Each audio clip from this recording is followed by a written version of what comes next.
알지 못하는 자가 있기로 내가 너희를 부끄럽게 하기 위하여 말하노라. 아멘. 최근에 몇 년 전부터 이렇게 유행하고 있는 프로그램 중에 하나가 뭐냐면 오디션 프로그램입니다. 뭐 슈퍼스타 K나 최근에는 K-팝 스타나 이런 이제 오디션 프로그램을 통해서 수많은 사람들이 이제 가수로서 많이 세워지고 이렇게 되죠.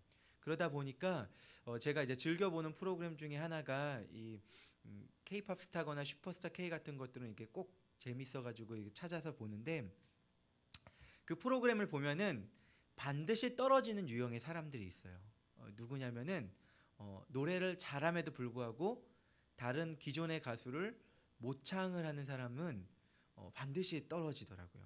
그러니까 가수 그 심사위원들이 판단을 할 때 노래를 잘 부른다는 것은 어떤 기존의 가수를 똑같이 따라 부르는 게 잘하는 것이 아니라 어떤 그 노래의 의미를 잘 살려서 그것을 자기화시켜서 자기에게 맞는 곡으로 재해석해서 부를 때 그것을 진짜 의미 있는 곡이다라고 인정을 하는 거죠. 그러니까 음악의 세계에서도 그래서 그 사람의 만의 개성과 특징들이 나타나는 것이 아주 이제 오디션 경쟁에서 높은 자리에 올라갈 수 있는 핵심 포인트라고 할 수 있습니다. 그런데 그것이 비단 음악에서뿐만이 아니라 사실은 신앙에서도 동일하게 적용되는 것 같습니다. 우리가 하나님을 믿는다라고 하는데, 하나님을 믿는다라고 할 때 그 우리가 믿는 성경의 지식과 하나님에 대한 그런 어떤 교리적인 어떤 기초들이 단순히 지식으로만 우리가 알고 있는 것으로 인해서 우리가 신앙이 좋다라고 하지 않죠. 우리가 지식으로 알고 있는 그 믿음과 성경의 말씀들이 정말 구체적인 나의 삶 속에서 나의 신앙의 고백으로 나타날 때 그것이 진짜 우리의 신앙이지 않겠습니까? 그러니까 마찬가지입니다. 정말로 단순히 머리로 지식으로 아는 게 중요한 것이 아니라 그것이 오늘날의 나와 연결되어져서 나의 삶 속에 밀접하게 살아서 역사할 때 그것이 정말 살아있는 신앙이 되는 거죠. 오늘 고린도 교회가, 오늘 이제 저희가 고린도전서 15장에서 여러 이제 고린도 교회의 여러 문제점을 다루고 있었지만 고린도 교회가 가지고 있는 가장 큰 문제점 중에 하나가 무엇이었냐면은 신앙과 지식이 일치되어지지 않는 부분이었어요. 특별히 이 고린도전서 15장에서는 부활과 연관해서 이 고린도 교회가 가지고 있었던 두 가지 어떤 문제점들에 대해서 이제 사도 바울이 이야기를 했습니다. 첫 번째가 무엇이었냐면은 고린도 교회에 있는 성도들이 부활을 믿지 않았다라는 거예요. 지식적으로라도. 그래서 죽은 자가 다시 살아난다는 것은 말도 안 된다라고 믿고 있는 사람들이 많이 있었습니다. 그래서 15장 1절부터 앞선 20절까지의 내용을 보면은 사도 바울이 이 부분에 대해서 이제 변증을 하죠. 예수 그리스도가 죽었다가 다시 살아나셔서 부활하셨다는 것이 수많은 증인들이 있다. 12제자에게 보이셨고 500명의 사람들에게 보이셨고 나에게도 보이셨고 수많은 증인들이 있기 때문에 너희가 이것을 부인할 수 없다라고 지금 이야기를 하고 있죠. 그리고 부활이 없다라면은 우리가 지금 살아가고 예수 그리스도를 믿고 하는 우리의 모든 것들이 다 무의미해지기 때문에 부활은 반드시 있다라고 지금 이야기를 하고 있었던 거죠. 앞서 그렇게 바울이 이야기를 했습니다. 그리고 또 하나 고린도 교회가 있었던 또 다른 사람들의 문제점은 무엇이었냐면은 이미 예수 그리스도께서 부활하셨다는 것을 믿는 증인들이 눈앞에 있기 때문에 예수 그리스도가 부활하셨다는 것을 믿는 사람들은 많이 있었어요. 그런데 문제는 무엇이죠? 예수님이 부활하신 것과 내가 어떠한 연관성이 있는지 전혀 거기를 연결짓지 못하는 사람들이 많았다는 것입니다. 주님이 부활하셨지만 그 부활 신앙으로 인해서 내가 동일하게 부활할 거다라고 믿음으로 연결되어지지 못하는 문제점이 많이 있었다는 거죠. 그래서 오늘 바울은 무엇이냐면은 예수 그리스도의 부활과 우리의 신앙이 어떻게 연결되어지는가에 대해서 오늘 20절부터 22절까지에 대해서 그 부분을 설명을 하고 있습니다. 우리 20절부터 22절까지의 말씀을 우리 한번 같이 읽어보도록 하겠습니다. 시작. 그러나 이제 그리스도께서 죽은 자 가운데서 다시 살아나사 잠자는 자들의 첫 열매가 되셨도다. 사망이 한 사람으로 말미암았으니 죽은 자의 부활도 한 사람으로 말미암는도다. 아담 안에서 모든 사람이 죽은 것 같이 그리스도 안에서 모든 사람이 삶을 얻으리라. 아멘.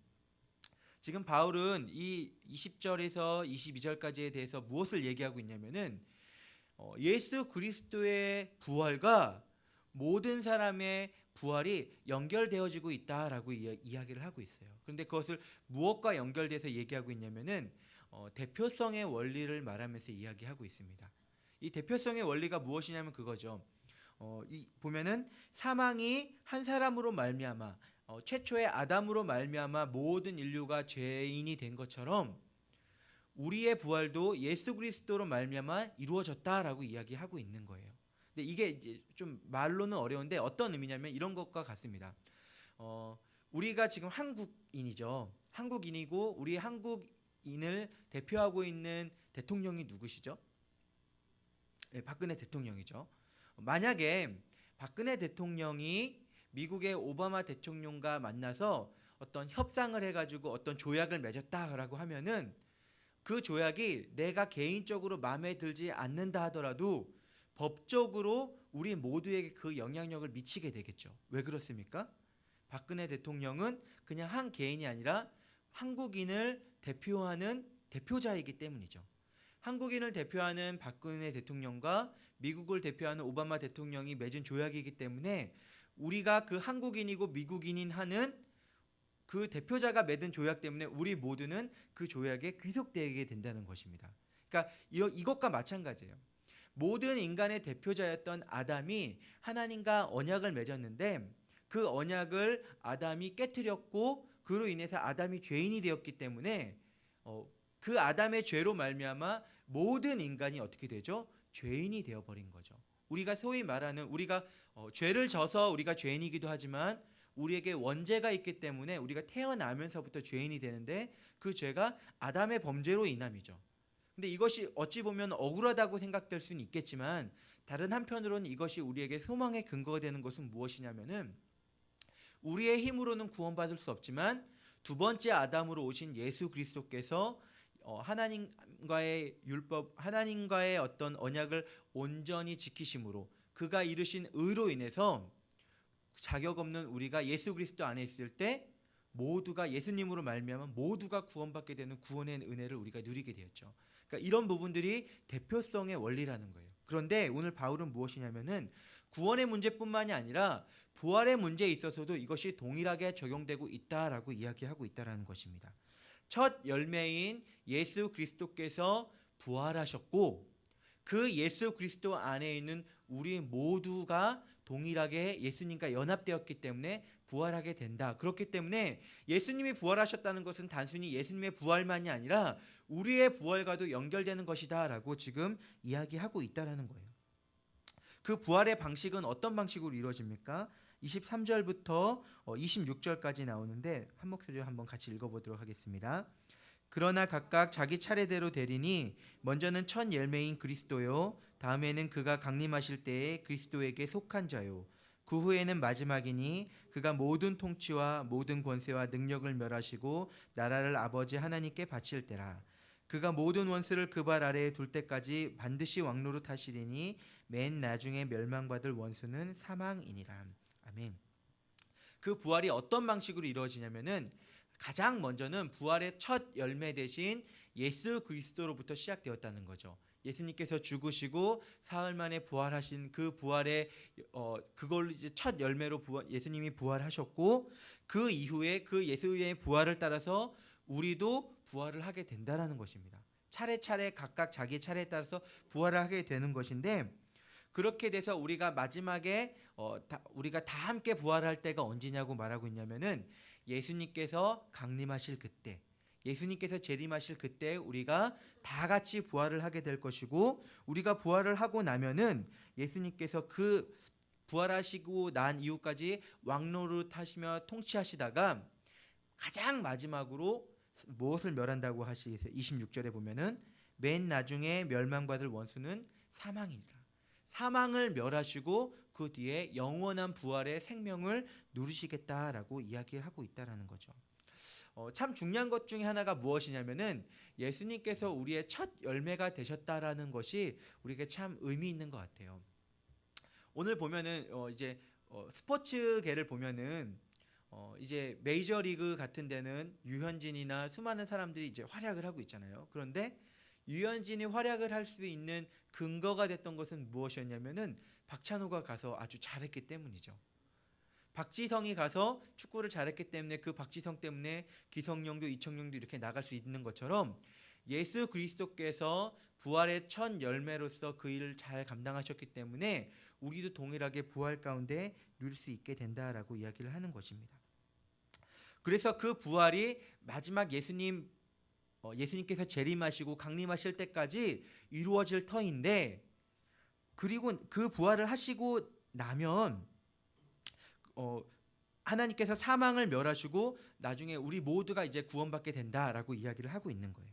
그러면서 바울은 29절부터 무엇을 강조하고 있냐면은 이렇게 부활이 확실한 거기 때문에 부활이 도대체 없으면 말이 안 된다라고 다시 강조를 하고 있습니다. 29절을 보면 이렇게 얘기하고 있죠. 만일 죽은 자들이 도무지 다시 살아나지 못하면 죽은 자들을 위하여 세례를 받는 자들이 무엇을 하겠느냐? 어찌하여 그들을 위하여 세례를 받느냐라고 이야기를 하고 있죠. 바울은 무엇을 이야기하고 있냐면 예수 그리스도의 부활이 너무도 분명하기 때문에 부활이 없다라면은, 전제를 깔고 부활이 없으면은 우리 삶에 아무런 의미가 없어진다라고 이야기를 하고 있는 거예요. 그래서 부활이 없으면은 어떻게 되죠? 이때 당시에 고린도 교회에 세례를 받지 못하고 죽은 자들을 위해서 대신 세례를 받는 어떤 풍습들을 행했었습니다. 이것이 옳다라는 것이 아니라 이들이 부활이 있기 때문에 이렇게 하는 거 아니냐라고 지금 바울이 강조하면서 얘기를 하는 거고요. 그리고 이제 31절에 보면은 바울이 이렇게 얘기하죠. 예수 그리스도의 부활이 있기 때문에 나는 날마다 죽을 수 있다라고 이야기를 하고 있는 거죠. 우리가 부활 신앙을 가진다는 것은 무엇이냐면은 예수 그리스도의 부활 신앙이 있기 때문에 사실은 우리가 오늘을 살아갈 때 우리 자신을 쳐서 죽이고 복종하고 그런 것들이 다 의미가 있게 된다라는 거예요.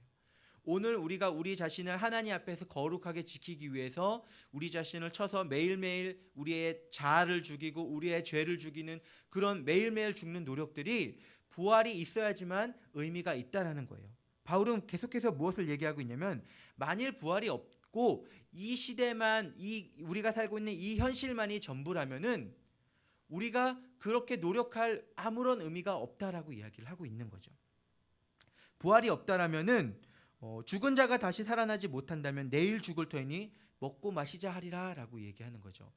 수많은 사람들이 부활이 없다라고 믿기 때문에 어떻게 했냐면 그 시대의 풍조에 맞춰서 내가 어차피 내 삶이 마지막이면은 내 삶을 마음껏 즐기리라 하면서 방탕과 쾌락과 음란함 가운데 빠졌던 그런 무리들이 많이 있었습니다. 특별히 영지주의에 빠져 있던 수많은 사람들과 부활이 있다고 믿지 못했던 수많은 사람들이 어차피 부활이 없으면은 끝이지 않느냐 하면서 내가 이미 살아있으면은 그것들을 마음껏 즐기고 마음껏 죄에 탐닉해서 살았던 그런 모습들을 많이 보였었어요. 그리고 많은 성도들이 그 모습에 미혹되어 넘어져 있을 때 바울은 무엇이라고 얘기하냐면 부활이 있기 때문에 우리가 거룩하게 우리를 자신을 지켜나가는 것이다. 만약에 부활이 없으면은 우리가 그렇게 우리를 지킬 필요가 아무것도 없다라고 강조하고 있다는 것이죠.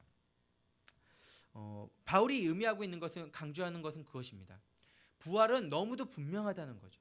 그리고 이 부활 신앙이 단순히 지식으로만 머무는 것이 아니라 이 부활의 신앙이 우리 속에 실제로 자기화돼서 나의 고백으로 나타나게 될 때 그제서야 우리가 믿는 믿음과 고백이 실제적인 의미를 갖춘다라고 이야기를 하고 있는 거예요. 부활이 있기 때문에 우리가 담대히 하나님 앞에 죽음을 각오할 수 있게 되는 거고요. 부활이 있기 때문에 하나님께서 우리를 다시 살리심을 믿기 때문에 우리가 우리의 삶을 더욱 거룩하고 정결하게 가꾸어 갈 수 있게 된다는 거죠. 말씀을 정리하겠습니다.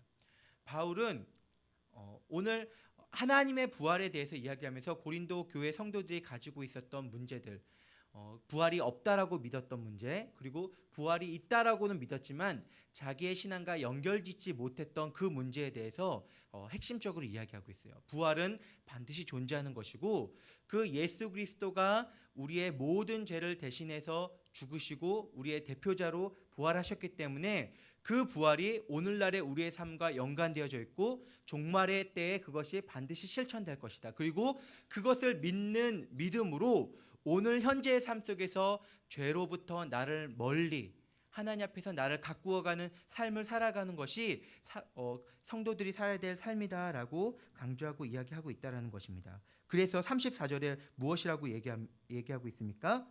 깨어 의를 행하고 죄를 짓지 말라. 하나님을 알지 못하는 자가 있기로 내가 너희를 부끄럽게 하기 위하여 말하노라.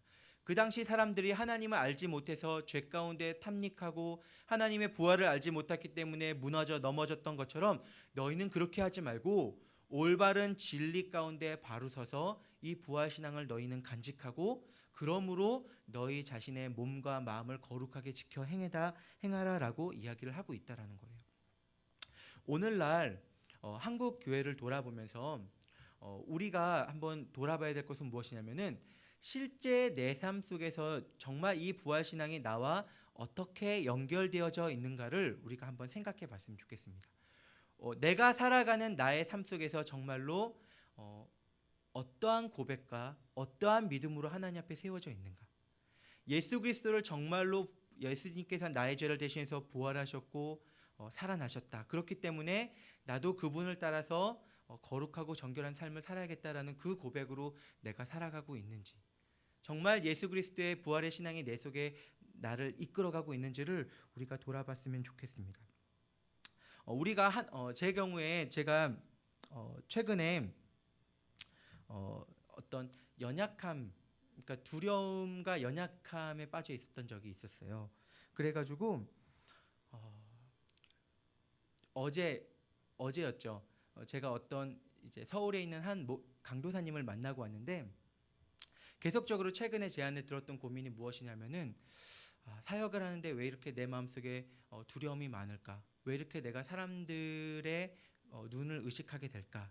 이런 부분을 계속 고민을 하고 있는데 어제 제가 이제 서울의 한 의정부에서 한 강도사님을 만나서 고백을 했어요. 그런데 그 강도사님이 하셨던 고백이 무엇이냐면은 자기는 뒤늦게 20살에 예수 그리스도를 믿었는데 믿고 난 이후에 주님이 나를 위해서 죽으셨고 부활하셨다는 그 신앙 때문에 지금 자기가 살아가고 있다는 고백을 하는 거예요. 그래서 제가 돌이켜 봤더니 내가 죽지 못해서 사실 힘들었구나라는 것들을 많이 깨달았어요. 사람들에게 더 잘 보이기 위해서, 그리고 사람들에게 더 인정받기 위해서, 내 자신이 더 낫고 좋은 존재로 보여지기 위해서 발버둥 쳤는데 사실은 그게 오히려 나를 죽이고 있었구나라는 것들을 느꼈어요. 그분과의 대화를 하면서 오히려 나는 아무것도 할 수 없고 하나님께서 나를 이끌어 가실 때 정말 하나님의 능력이 드러나는구나라고 예수 그리스도를 온전히 믿는 그 부활 신앙을 가질 때 그제서야 사실은 우리가 하나님 앞에 능력 있는 자가 된다라는 것을 어제 그 강도사님과 말씀을 하면서 제가 많이 느끼고 돌아보게 되었어요. 신앙의 가장 기초적인 부분이죠. 예수님께서 나의 죄를 위해 죽으시고 부활하셨다는 것. 그리고 그 부활하셨다는 것이 오늘날 정말 예수님의 죽으심뿐만이 아니라 나의 삶과 연결돼서 끊임없이 하나님께서 나를 이끌어 가실 거라는 것. 그리고 내가 죽어야 정말 예수님께서 나를 세우시고 살리신다는 것. 이런 믿음들을 우리가 한번 다시금 돌아봤으면 좋겠고 그 부활의 신앙이 오늘날 나를 이끌어 가도록 끊임없이 바울의 고백처럼 날마다 나를 죽고 나를 거룩하게 나를 지키고 하나님 앞에서 나 자신을 내려놓고 그러므로 예수 그리스도가 나를 끌어가실 수 있도록 이끄는 그런 삶이 우리의 매일의 삶 속에서 지속되도록 우리가 함께 힘쓰는 그리스도의 참된 제자의 삶을 살기를 정말 주님의 이름으로 축원합니다. 기도하겠습니다. 사랑과 은혜가